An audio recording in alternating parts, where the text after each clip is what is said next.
This album that I've recorded and we're now filming parts of is the Goldberg Variations of Johann Sebastian Bach. This is certainly a dream come true for me and something I've been thinking about for, I think, 25 years.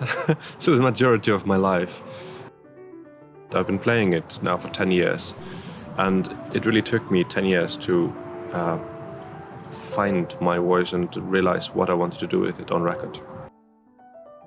So we're here today to film 3 variations in this landmark building, Bakkaflöt 1, by Högna Sigurðardóttir, architect. The owner of this house, Ragnhildur, is an extremely generous woman and an artist herself, and she was kind enough to allow us to come in here and film. As you can see, we've brought this grand piano in here, which was quite a procedure. We were about to enter the home of Ragnhildur at Högna House, and the moving guys were like, yeah, we cannot lift a 600 kilo grand piano, so they called a crane.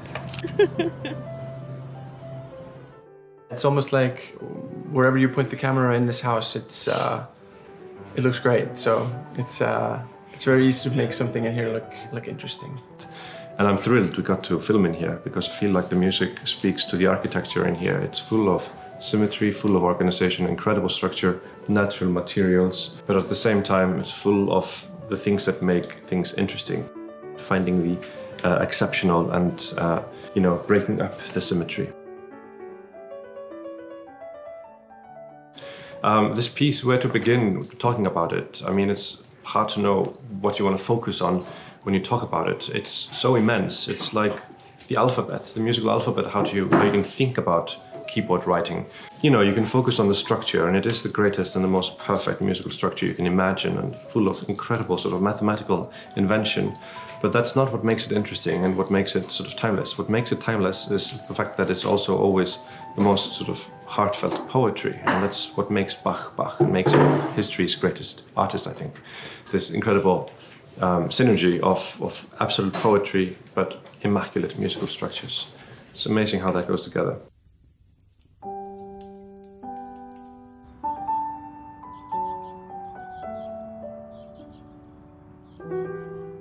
I believe Víkingur has a special relationship with this particular grand piano, which is an old one with history, and they even have history.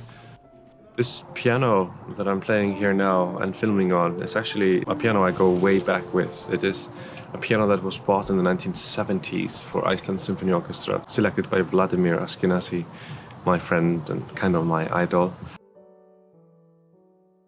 It's the piano where I played my first big concerts in Iceland, the first debut with the Iceland Symphony Orchestra, my first big solo recital, etc., etc. So I go way back with this piano, and it brings me warmth to play it again now, today.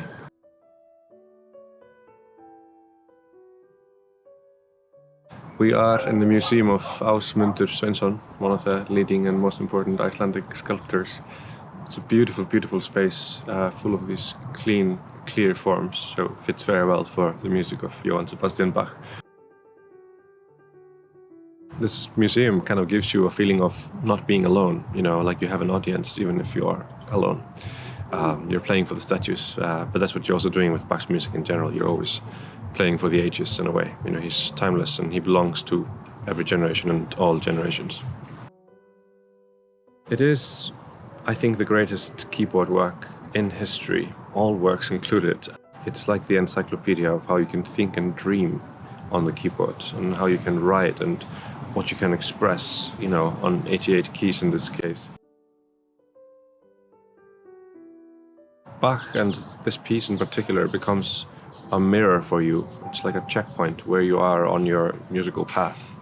It shows you your weaknesses, your strengths, your everything. It shows how you think and feel music on the most fundamental level, I think. So bringing this to the world and recording it is a huge challenge, and one feels quite exposed, but it's also the most beautiful thing you can do.